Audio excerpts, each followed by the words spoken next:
வணக்கம் நண்பர்களே. இன்றைக்கி நம்ம காலையில் எங்கே வந்தோம்னு பார்த்தீங்கன்னா சாப்பிட்றதுக்கு வந்திருக்கோம்.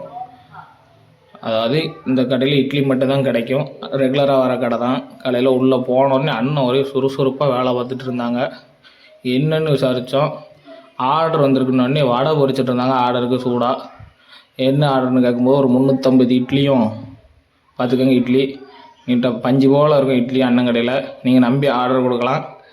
இட்லியும் 75 வடை நல்லா சூடாக மொறுன்னு பொரிச்சு வச்சுருந்தாங்க அண்ணன்.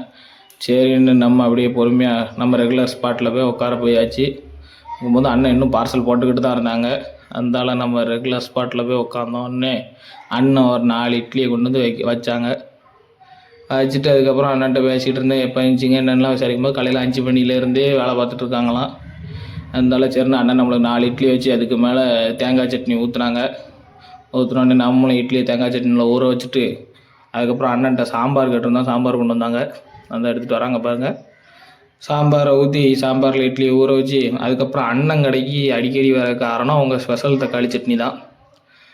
காரமாக இருந்தாலும் டேஸ்ட்டு சூப்பராக இருக்கும். நீங்கள் வந்தீங்கன்னா கேட்டு வாங்கி ட்ரை பண்ணி பாருங்கள். இங்கே வந்து எப்படின்னா ஒரு இட்லி 8 ரூபா, ஒரு வடை 8 ரூபா. இப்போ இட்லிலாம் பஞ்சு போல் இருக்கும், நல்லா ஒர்த்தாக தான் இருக்கும். சரின்னு ஊறின இட்லி சாம்பார் சட்னியில் ஊறின இட்லி எடுத்து சட்னியோடு ஒரு டிப்பு வச்சு சாப்பிடும்போது டேஸ்ட்டு தரமாக இருந்துச்சு நண்பர்களே. நீங்களும் வந்தீங்கன்னா ட்ரை பண்ணுங்கள். கடை பேர் அண்ணன் கடைக்கு வந்து பேர் கிடையாது. நீங்கள் ஓடக்கரை வந்துட்டு அண்ணன் இட்லி கடை எங்கே இருக்குன்னு கேட்டிங்கனாலே சொல்லுவாங்க. கடை லொக்கேஷன் வந்து ஓடக்கரை நண்பர்களே.